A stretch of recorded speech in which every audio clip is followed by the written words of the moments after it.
Look, I've been doing this job for about 300 cycles now, and I've seen a lot of stupid decisions made by a lot of supposedly intelligent species. But nothing, and I mean nothing, prepared me for the sheer comedic tragedy of what happened when the Draknor Imperial Senate decided to take in a human as a charity case. Yeah, you heard that right. A charity case. The human's name was Kieran Moss, and when he first stumbled into the Imperial recruitment station on Velroth Prime, half the guards thought he was lost. The other half thought he was dying. To be fair, both assumptions were pretty reasonable. The guy looked like he'd been assembled from spare parts by someone who'd never actually seen a functional humanoid before. Skinny arms that seemed to bend in places arms shouldn't bend. A chest so narrow you could probably use him as a bookmark. And this persistent cough that made everyone in a 10-meter radius extremely uncomfortable. Commander Thaxis, a Draknor military officer with scales like polished obsidian and a reputation for being tough but fair, took one look at Kieran and actually laughed. Not a polite chuckle, mind you. A full-throated, belly-shaking laugh that echoed through the recruitment hall and made the poor human's face turn this fascinating shade of red that I'd never seen before. You want to enlist? Thexis managed to gasp out between fits of laughter. In the Imperial military? Kid, I've seen sturdier specimens in a recycling facility. Kieran just stood there, shoulders hunched, gripping this ratty old datapad like it was the only thing keeping him upright. Which, given how he swayed slightly whenever someone walked past too quickly, might have been accurate. I can contribute, he said. And his voice was so quiet that Thexis had to lean down to hear him, which only made the size difference more comical. The commander stood nearly 3 meters tall, all muscle and attitude, while Kieran barely cleared 1.7. Contribute? Thexis repeated, and now other officers were gathering around, drawn by the entertainment. Son, the only thing you could contribute to is our medical statistics. You'd probably break something during basic training orientation. And here's where it gets interesting. Because Kieran didn't argue, didn't puff up his chest or make grand declarations about proving them wrong. He just pulled up something on his datapad, turned it around, and showed Thexis the screen. The commander's laughter died like someone had flipped a switch. Where did you get this? Thexis demanded, his voice dropping to something dangerous. Made it, Kieran said simply. Noticed a flaw in your planetary defense grid while I was waiting. Thought you might want to know that anyone with a Class 3 particle disruptor could punch through your outer shields in about 47 seconds if they hit coordinates 997 by 421. The silence that followed was absolutely delicious.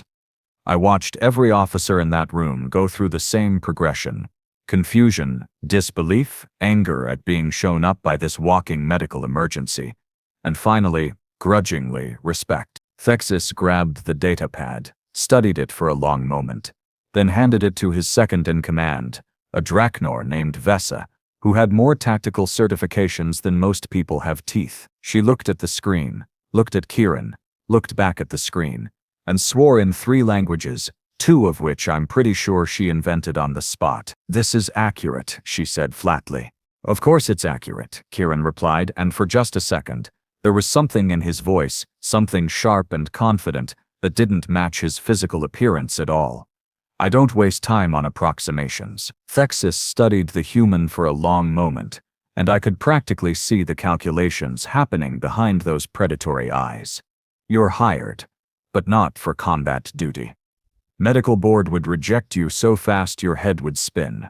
We'll put you in strategic analysis. I want combat duty, Kieran said, and Thexis laughed again. But this time it was different. Less mocking, more incredulous. Kid, you can barely stand up straight. What exactly do you think you're going to do in combat? Kieran met his gaze without flinching. Win. That should have been the end of it. Should have been a cute moment. A little rebellion from the weak human before reality set in and he accepted a nice safe desk job. But Kieran Moss, as the entire galaxy would soon learn, was absolutely terrible at doing what he should do. He filed 17 different appeals, took every physical assessment the military could throw at him, and yes, he failed spectacularly at all of them. Couldn't do a single pull-up. His running time was pathetic. The hand-to-hand combat evaluation ended with him in the medical bay for 2 days. But here's the thing. He kept coming back. Every single time they knocked him down, literally and figuratively, he'd drag himself back up and try again. It became this weird spectacle. Officers would schedule their breaks around watching Kieran's latest attempt at the physical trials, placing bets on how long he'd last before his body gave out. It was cruel, sure, but also kind of fascinating in the way watching someone try to run through a brick wall is fascinating. You know it's not going to work, but you can't quite look away. Lieutenant Raza Tormak, one of the combat instructors, made it his personal mission to break Kieran's spirit. Raza was Draknor's special forces, had more kills than I have limbs, and genuinely seemed to take offense at Kieran's continued existence in his training facility. "You're weak," Raza would announce every morning when Kieran showed up for unauthorized extra training sessions. "Physically weak, genetically weak, probably mentally weak too. You want to know what happens to weak soldiers in real combat? They die, usually screaming. Sometimes they take good soldiers with them." Kieran would just nod, absorb the abuse, and keep going. It was infuriating to watch, honestly. The guy had no quit in him, which would have been admirable if it wasn't so clearly going to get him killed. 3 months into this sad routine, the Kravik conflict erupted. The Kravik were these insectoid nightmares from the Outer Rim who decided the Empire looked like a nice buffet. They hit 6 colonies simultaneously, moving so fast that our response teams were still loading transports when the distress calls cut off. It was bad, really bad, the kind of bad that makes generals start updating their resume. Every available combat unit got mobilized, including the training facility where Kieran had been making a nuisance of himself. Thexus, who'd been promoted to general by this point, personally oversaw the deployment. When he found out Kieran was trying to sneak onto a transport ship, he physically grabbed the human by the back of his uniform and lifted him off his feet. "Absolutely not," Thexus said. "You're staying here. That's an order. General, I can help. You can help by not becoming a casualty statistic before we even reach the combat zone. We need every tactical analyst we have working on battle projections. That means you at a desk here." Kieran opened his mouth to argue, probably saw something in Thexus's expression that suggested arguing was a bad life choice, and nodded reluctantly. The first battle at Corvish IV was a massacre. Our forces were good, really good, but the Kravik fought with this terrifying coordination that suggested a unified intelligence directing them. They adapted to our tactics mid-battle, countered our strategies before we'd fully implemented them, and just generally made our military leadership look like they'd learned warfare from a children's entertainment program. We lost 40% of our initial deployment in 6 hours. Kieran spent those 6 hours in the Tactical Operations Center, staring at data streams with an intensity that made the other analysts nervous. He wasn't eating, wasn't sleeping, just consuming information like his life depended on it. Which, given where this is going, maybe it did. "They're not random," he muttered at one point, startling the analysts next to him, a methodical Velroth named Paxton Creel, who'd been doing this job since before Kieran was born. "What?" Paxton asked. "The Kravik movements. Everyone keeps calling them unpredictable, but they're not. They're responding to formations, yes, but there's a pattern. See?" Kieran pulled up a visualization, fingers flying across the interface with surprising speed. "Every time we commit forces to a defensive position, they probe 3 specific points. Every single time. And look at the timing." "Those are different battles across different planets," Paxton interrupted. "There's no way they're coordinated at that level. The communication lag alone would be 17 seconds between Corvesh the Firth and Tertian Station." "Yes, I know. But what if they're not communicating?" Kieran's eyes had this fevered brightness that probably should have been concerning. "What if they're all running the same program? Like a hive mind, but algorithmic. They're not thinking, they're computing." Paxton stared at him. "That's impossible. No species operates that way." "No species we've encountered," Kieran corrected. "But if I'm right, and they are algorithmic, then they're predictable. And if they're predictable, we can beat them," Paxton finished. And for the first time since the war started, His voice held something other than resignation. Kieran spent the next 18 hours building a predictive model of Kravik tactics. He didn't ask for permission, didn't file the proper requests through channels, just commandeered every processing core he could access, and built something that should have taken a team of experts months to develop. When General Thexis finally came back from the front, exhausted and covered in wounds that would have killed most species, he found Kieran passed out on his keyboard, and Paxton frantically trying to get anyone to look at what the human had created. "This better be good," Thexis growled. "I've had a very long day, and it's about to get longer because we're losing this war." Paxton pulled up Kieran's model. "Sir, you need to see this. If he's right, he's a kid who can barely lift his own datapad. What could he possibly?" Thexis stopped talking, as the implications of what he was seeing hit him. "This can't be accurate. We've been testing it against recorded battle data for the past 3 hours," Paxton said. 94% accuracy rate in predicting Kravik responses. Thexis looked at Kieran's unconscious form, then back at the screen. "Wake him up." So they woke Kieran up, which involved Paxton literally dumping cold water on his head because apparently the human had been awake for 36 hours straight, and his body had finally staged a mutiny. Kieran came to sputtering and disoriented, nearly fell out of his chair, and probably would have if Thexis hadn't caught him with one massive claw. "Explain this to me," Thexis demanded, gesturing at the tactical display. "And ooze small words because I've been shot at for 12 hours, and my patience is thin." Kieran blinked water out of his eyes, focused on the screen, and something clicked in his expression. "They're algorithmic. The Kravik aren't thinking tactically, they're running tactical subroutines. Which means they have exploitable patterns," Thexis finished. "How confident are you in this model?" Kieran hesitated, and I genuinely appreciated that he didn't just say what the general wanted to hear. 80, maybe 85%. There are variables I couldn't account for, things we don't know about their command structure. But the core pattern recognition is solid. "Good enough," Thexis said, and started issuing orders so fast that half the operations center scrambled to keep up. Within 2 hours, he'd reorganized the entire battle plan around Kieran's predictions, staking his career and a few thousand lives on the accuracy of a model built by someone who'd dialed basic training. The next engagement at Corvesh the Fath was, and I'm being professional here, absolutely beautiful to watch.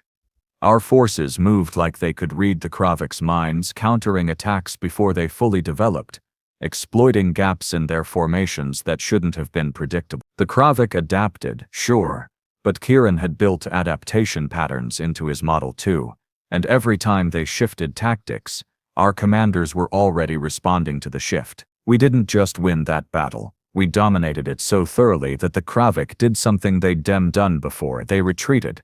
The operations center erupted in cheers.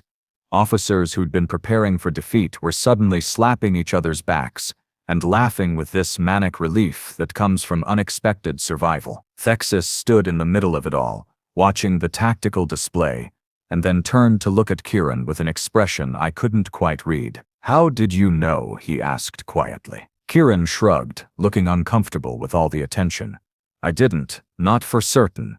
But I've spent my whole life being the weakest person in every room I've ever been in, so I learned to compensate. You can't outmuscle people when you can barely lift your own body weight, so you outthink them instead. Find the patterns, exploit the weaknesses, turn their strengths into liabilities. And the Kravik are individually stronger, faster, better coordinated than anything we have, but that uniformity is a weakness if you know how to use it.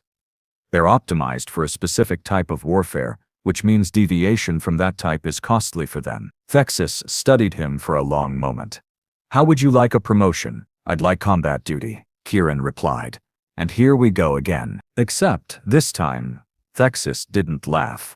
"Fine, but you're going in as a tactical coordinator, not a frontline grunt.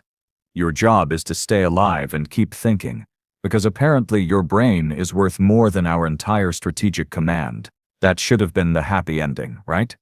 Weak human proves his worth through intelligence, gets respect, everybody learns a valuable lesson about judging based on appearances." But the thing about Kieran Moss, and this is what nobody saw coming, was that he wasn't satisfied with being valuable from a distance. Over the next 8 months, as the war escalated and our forces pushed the Kravik back system by system, Kieran did something that still makes me laugh and cringe simultaneously.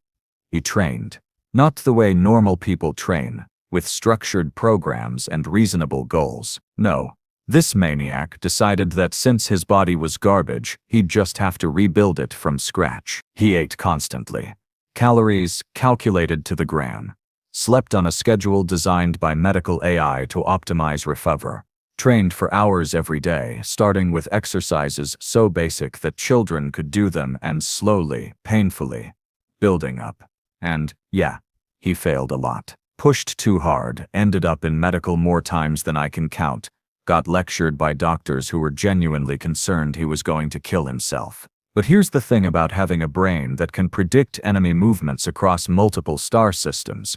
You can also calculate exactly how much stress your body can handle before it breaks. Kieran turned himself into a science experiment, tracking every metric, adjusting every variable, treating his own physical development like it was a tactical problem to solve. Lieutenant Reza Tormak, who'd spent months trying to break Kieran's spirit, became his unlikely mentor.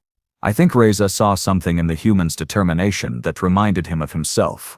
Or maybe he just enjoyed having someone to torture legally. Either way, he pushed Kieran harder than anyone. And somehow the kid kept up. "You're still weak," Reza would say during their sessions. "I know," Kieran would gasp out between exercises. "Probably always will be, compared to proper soldiers." "Yes, sir." "So, what's your plan when you face something bigger and stronger than you in actual combat?" And Kieran would smile this slightly unsettling smile and say, "Cheat better than they do." The turning point came during the siege of Raxon Station. The Kravik had adapted, they were getting smarter, or at least their algorithmic responses were getting more sophisticated. They hit us with a new formation that Kieran's models hadn't predicted, punched through our outer defenses, and suddenly there were actual Kravik warriors boarding our command vessel. I was monitoring from a safe distance, perks of being a chronicler, but I had access to all the internal feeds. Watched as security teams engaged the Kravik in the corridors. Watched our soldiers get shredded by creatures that moved like nightmares and hit like artillery strikes. And then, I watched Kieran Moss, who'd been coordinating tactical responses from the bridge, grab a plasma rifle and head toward the fighting. "Are you insane?" Thexis roared. "Get back to your station. Bridge is about to be overrun, sir," Kieran replied with this eerie calm. "I can coordinate from anywhere, but I can't coordinate if I'm dead. Might as well make myself useful." He disappeared into the corridor, and I swear to all the stars in the void, Thexis looked like he'd aged 10 cycles in 10 seconds. Here's what happened next. According to multiple eyewitness accounts and security footage, Kieran Moss, who still couldn't do a proper pull-up and looked like a stiff breeze might snap him in half, proceeded to systematically dismantle a Kravik boarding party through what can only be described as weaponized intelligence. He didn't fight them head-on, that would have been suicide. Instead, he used the ship's layout like a weapon, luring them into corridors where their size was a disadvantage, using bulkhead controls to separate groups, venting atmosphere in sections where he knew their environmental suits had weak points. When he did engage directly, it was with this calculated precision that made every shot count, every movement efficient, zero wasted energy. A Kravik warrior. These things stood 2.5 meters tall and had claws that could shred battle armor. Cornered him in a maintenance junction. Security footage shows Kieran looking at this thing that could tear him apart without effort. And instead of running or freezing, he smiled. "You're optimized for close combat in open spaces," he said, like he was discussing weather patterns. "But this is a narrow corridor with low ceilings, and your center of mass is too high for the environment." Then he shot out the gravity plating beneath the Kravik's feet. The creature went tumbling in the sudden zero gravity, all that mass and muscle suddenly a liability, while Kieran, who'd apparently been training in variable gravity for months, moved through the space like he'd been born in it. By the time security teams arrived, he'd neutralized 4 Kravik warriors and was calmly restoring gravity while reading tactical reports on his datapad. Raza found him there, surrounded by unconscious aliens that each outweighed him by a factor of 3, and just stared. "Still weak," Raza finally said. Kieran looked up, breathing hard, and grinned. "Yeah, but I'm getting better at cheating." News of the incident spread through the fleet faster than a hull breach.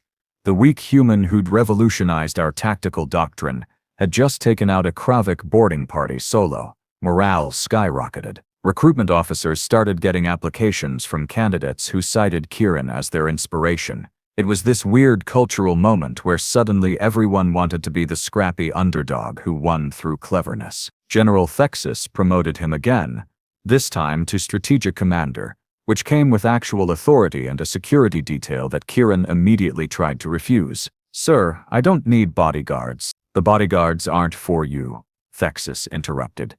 "They're to make sure you don't do anything stupid like single-handedly assaulting enemy positions.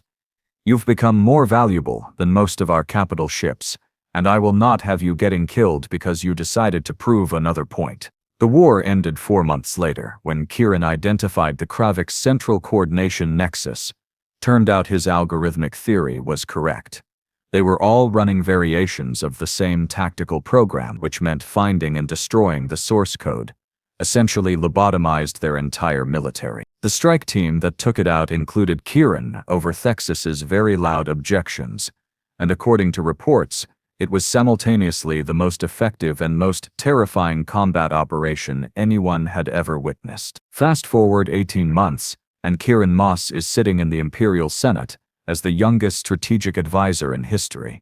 He's still physically unremarkable, never did manage to get truly strong by military standards, but he's reshaped how the Empire thinks about warfare, intelligence, and the value of different types of strength. I caught up with him recently for this chronicle, asked him how it felt to go from charity case to one of the most influential people in the Empire. He thought about it for a moment, then smiled, that same slightly unsettling smile I'd seen in the security footage.